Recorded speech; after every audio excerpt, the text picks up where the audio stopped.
Hi guys, मैं हूं शाहिद परवेज अपने YouTube channel world of science and chemical engineering के साथ। मैं आज आपकी खिदमत में हाजिर हूं ताकि आज आपको प्रैक्टिकली सेंट्रीफ्यूगल पंप जो है वो दिखा सकूं।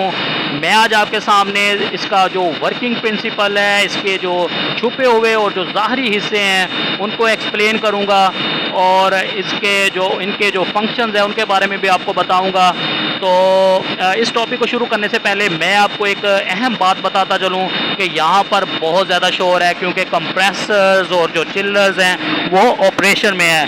तो लिहाजा आपने मेरी बात को बहुत ध्यान से सुनना है। चलें स्टार्ट करते हैं। तो ये आप देख सकते हैं, ये कूलिंग वाटर सक्शन लाइन है सेंट्रीफ्यूगल पंप की, और इस कूलिंग वाटर सक्शन लाइन पर ये बटरफ्लाई वेल्व जो है इसको इंस्टॉल किया गया, या प्रैक्टिकली जो है वो बटरफ्लाई वेल्व को आप देख सकते हैं। और ये जो आप देख रहे हैं ये कूलिंग वाटर स्टेनर है जो कि हमें क्लीन कूलिंग वाटर जो है वो प्रोवाइड करती है। तो कूलिंग वाटर जो है क्लीन होने के बाद इस कूलिंग वाटर पाइप के रिड्यूसर सेक्शन से गुजर रहा है। ये देख सकते हैं, यह पाइप का रिड्यूसर सेक्शन है। यहाँ पर इस कूलिंग वाटर की जो वेलोसिटी है वो बढ़ जाती है जबकि इसका जो प्रेशर है वो कम हो जाता है। अब ये जो कूलिंग वाटर है ये इनक्लोज्ड इम्पेलर की आई में दाखिल हो जाता है। और ये भी बात मैं आपको बताता चलूँ कि जो इम्पेलर की आई होती है वो एक लो प्रेशर एरिया होता है। तो होता कुछ यूँ है कि जैसे ही इलेक्ट्रिक मोटर इस इनक्लोज्ड इम्पेलर को रोटेट करवाती है तो इसकी रोटेशन की वजह से सेंट्रीपिटल जो फोर्स है वो कूलिंग वाटर के ऊपर एक्ट करती है।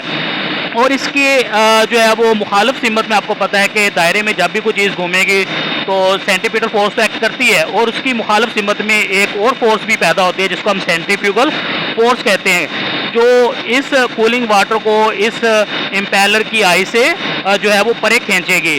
तो जिसकी वजह से क्या होता है कि कूलिंग वाटर जो है वो इम्पेलर की आई से जो है वो दूर हरकत करता है, परे जाता है, और इस इनक्लोज इम्पेलर के ऊपर गाइड वेज भी मौजूद होती हैं जो कि इस कूलिंग वाटर को जो है वो इम्पेलर की टिप तक जो है वो रहनुमाई मुहैया करती हैं। तो इस सारे प्रोसेस के दौरान जो है वो कूलिंग वाटर की काइनेटिक एनर्जी जो है वो बढ़ जाती है, और जैसे ही कूलिंग वाटर जो है वो इनक्लोज इम्पेलर की टिप पर पहुंचता है तो यहाँ से ये लीव कर जाता है, और फिर ये वल्यूट टाइप की जो केसिंग है सेंट्रीफ्यूगल पंप की, ये आप देख सकते हैं, ये इसकी वल्यूट टाइप की जो है ना वो केसिंग है। तो इसके अंदर जो है ये कूलिंग वाटर दाखिल हो जाता है।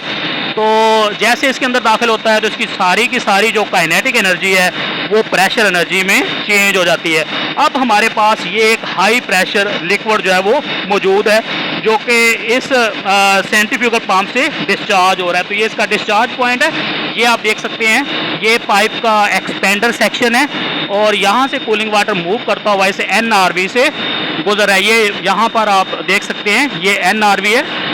NRV का मतलब होता है नॉन रिटर्न वेल्व। इस वेल्व का मकसद ये होता है कि ये कूलिंग वाटर का बैक फ्लो नहीं आने देता, क्योंकि अगर कूलिंग वाटर का बैक फ्लो आएगा तो इससे हमारा जो इम्पेलर है वो डैमेज हो सकता है। तो ये इसका मेन जो है वो मकसद है।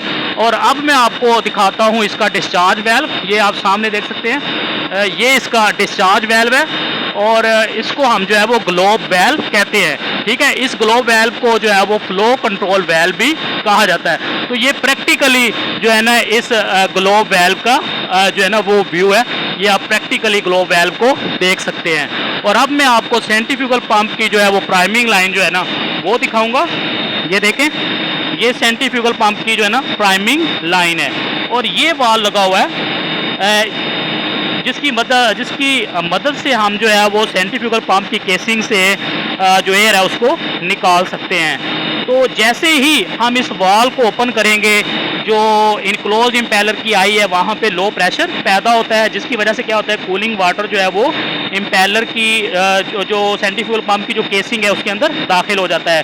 तो जैसे ही सेंट्रीफ्यूगल पंप की जो केसिंग है इस कूलिंग वाटर से भर जाएगी, तब सारी की सारी जो एयर है वो निकल जाएगी, क्योंकि ये हमने वाल खोला हुआ है। तो यहाँ से जो है वो जो एयर होगी वो निकल जाएगी, और उसके बाद जो पानी होगा वो आ जाएगा। ये देखिए, मैं इस वाल को खोल रहा हूँ, ये आप देख सकते हैं ये पानी आ रहा है, ठीक है। तो इसका मतलब है कि इस पंप के अंदर एयर मौजूद नहीं है। तो जो प्राइमिंग होती है, इसका जो सबसे बड़ा फ़ायदा है वो ये है कि ये आपके सेंट्रीफ्यूगल पंप को कैविटेशन से बचाती है। और हमेशा इस बात को अपने ज़हन में रखना है कि जो कैविटेशन है वो सेंट्रीफ्यूगल पंप के लिए बहुत ज़्यादा नुकसानदेह है और ये बहुत ज़्यादा एबनॉर्मल साउंड पैदा करती है और ये सेंट्रीफ्यूगल पंप की लॉन्ग लाइफ के लिए बहुत ज़्यादा नुकसानदेह है। तो सेंट्रीफ्यूगल पंप से बेहतर एफिशिएंसी हासिल करने के लिए इसकी जो प्राइमिंग है वो ज़रूरी होती है। तो अब मैं आपको इसका जो है वो स्टफिंग बॉक्स जो है वो दिखाता हूँ। चलें, ये देखें, ये सेंट्रीफ्यूगल पंप का जो है वो स्टफिंग बॉक्स है। इसमें जो एक्चुअली ना ग्लैंड पैकिंग जो है वो शाफ्ट के गिर्द रैप की होती है, लपेटी होती है और यही ग्लैंड पैकिंग जो है ये शाफ्ट की सीलिंग का काम करती है। असल में होता कुछ यूँ है कि जो सेंट्रीफ्यूगल पंप की जो केसिंग है इसके अंदर लिक्विड का जो प्रेशर है ना वो बहुत ज़्यादा होता है, जिसकी वजह से यहाँ पे बहुत ज़्यादा लीकेज जो है वो शाफ्ट के, जहाँ से शाफ्ट इन हो रही है इस सेंट्रीफ्यूगल पंप की केसिंग के अंदर, तो वहाँ से बहुत ज़्यादा लीकेज हो सकती है। तो उस लीकेज को रोकने के लिए यहाँ पर ग्लैंड पैकिंग जो है वो सीलिंग का काम करती है। और दूसरी जो इम्पोर्टेंट बात मैं आपको यहाँ बताने जा रहा हूँ कि वो ये है कि इस ग्लैंड पैकिंग के सेंटर में एक लैंटर्न रिंग भी होती है जो कि क्लीन लिक्विड को जो रिसीव करती है और फिर इसको जो है वो यकसा तौर पे सारी शाफ्ट के ऊपर जो है वो इसको डिस्ट्रीब्यूट कर देती है, जिससे हमारी शाफ्ट की जो है वो लुब्रिकेशन और कूलिंग जो है वो हो जाती है। असल में जब आपका सेंट्रीफ्यूगल पंप जो है वो ऑपरेशनल मोड में होता है तो इसकी जो शाफ्ट है वो हीट अप हो जाती है, तो इस हीट को ख़त्म करने के लिए इसकी जो कूलिंग लुब्रिकेशन जो है वो बहुत ज़रूरी है।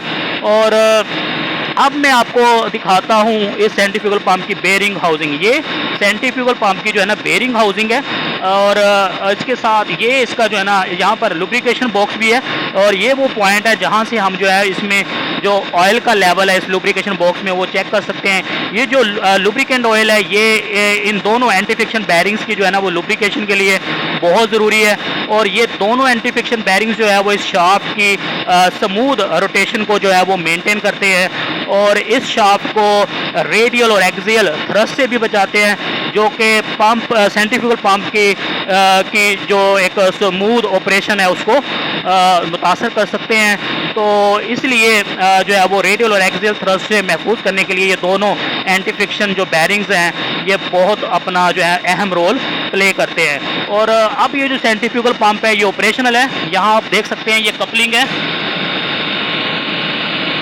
ये देखिए कपलिंग घूम रही है, ये कपलिंग है जी सेंट्रीफ्यूगल पंप और इलेक्ट्रिक मोटर के दरमियान ये कपलिंग है, ये जो आप देख रहे हैं सामने। और इसी कपलिंग की वजह से हमारा सेंट्रीफ्यूगल पंप का जो इम्पेलर है वो रोटेट कर रहा है और ये इसकी इलेक्ट्रिक मोटर है इस सेंट्रीफ्यूगल पंप की जो कि इसका ड्राइवर है मेन। और अब मैं आपको दिखाता हूँ डिस्चार्ज प्रेशर गेज। ये देखें, ये जो डिस्चार्ज प्रेशर गेज है इससे हम प्रेशर को रीड कर सकते हैं। ये अभी 2.7 बार के करीब है। ये पंप जो है वो ऑपरेशनल है। तो जैसे ही पंप हम चलाएंगे तो हम इसकी डिस्चार्ज प्रेशर पे भी नज़र दौड़ाएंगे कि आया कि इसने प्रेशर बनाया है कि नहीं बनाया। तो ये बहुत इंपॉर्टेंट रोल प्ले करती है। तो मैं उम्मीद करता हूँ कि आज का जो लेक्चर है वो आपके लिए बहुत फ़ायदेमंद साबित हुआ होगा, क्योंकि आज आपने जाना है सेंट्रीफ्यूगल पंप के वर्किंग प्रिंसिपल के बारे में, इसके जो छुपे हुए और जो ज़ाहरी हिस्से हैं और उनके जो फंक्शंस हैं, उनके जो मकासद हैं, उनके बारे में आपको पता चला है। तो मैं उम्मीद करता हूं कि आप मेरी वीडियो को लाइक करेंगे और सब्सक्राइब करेंगे मेरे चैनल को world of science and chemical engineering को, ताकि आप ज़्यादा से ज़्यादा टेक्निकल वीडियोस को देख सकें। तो आपका बहुत शुक्रिया, आपने मेरी वीडियो देखी। अपना बहुत सा ख्याल रखिएगा। फिर मिलेंगे एक नई वीडियो के साथ, तब तक के लिए खुदा हाफिज़।